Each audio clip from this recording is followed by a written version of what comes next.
The 24th Ibero-American Summit has come to a close. Leaders from Spain and Portugal met with presidents from Latin America in the Mexican city of Veracruz. Now, those in attendance applauded the gathering as a success that brought concrete achievements.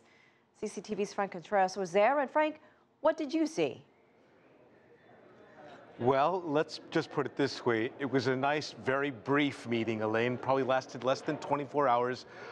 Everyone in the world knows that Latin America is a very important region. Hundreds of billions of dollars of natural resources every year at stake here. We have some of the world's most important investors, of course, from the United States, from China, and from around the world, keeping their eye on Latin America. But in this case, less than the majority of the people invited, the leaders invited, actually showed up. Those who did not attend included Brazil, Latin America's largest economy, Argentina, Bolivia, Venezuela, Cuba, and Nicaragua. You can tell those are all countries that have something in common. They have more left-leaning tendencies, and so they did not show up. The people who did attend, the leaders who did attend, mostly from countries like Colombia, Peru, Mexico, of course, a lot of Central American nations and Caribbean nations were here as well. And they, of course, are all in sort of agreement of what ought to be done. But as far as concrete policies coming out of this summit, not much. We do know that education was on the table, and the leaders did speak briefly about what to do to improve the quality of education in this region. Sergio Juarez Correa is determined to transform the lives of his students. He's an award-winning teacher at an elementary school in Matamoros, Mexico. Despite widespread poverty and drug violence here, his students earn some of the best grades in the country. The key to their success, he says, is keeping their minds engaged. The idea is to permit them to discover things. Traditionally, we write on a blackboard and tell them what to learn. We don't give them the opportunity to participate in their own education.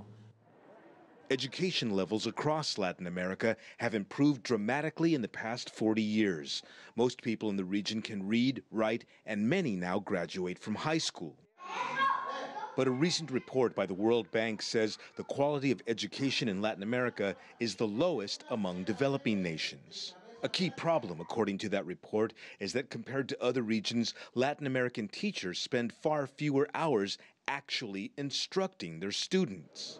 Here at the Ibero-American Summit, Chile has been singled out as turning that around. And Chilean President Michelle Bachelet has been urging her counterparts to focus on the quality of education. We have attained high levels of education. Our problem and main task now is improving quality. To achieve that, we must make sure education is a social right. Ibero-American General Secretary Rebecca Greenspan says exchange programs among Latin American students and professors can help. We have to improve the quality of educational levels, from preschool to university. Quality will give our youth opportunities in the future. Sergio Juarez knows achieving that goal will require a lot of effort right here in the classroom from students and teachers. And Frank, you mentioned attendance, and there's been some criticism about the summit. People are saying that it's losing its political importance in the region. Did it seem that way at all to you?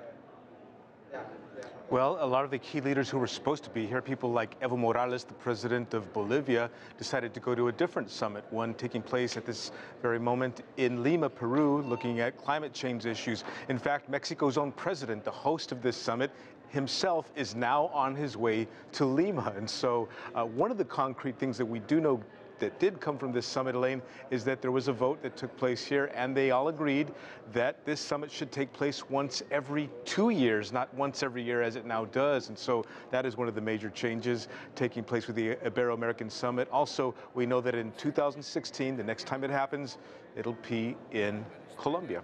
Elaine. Yep. Cuba's president hosting his own summit as well. Thank you so much, Frank Contreras in Veracruz.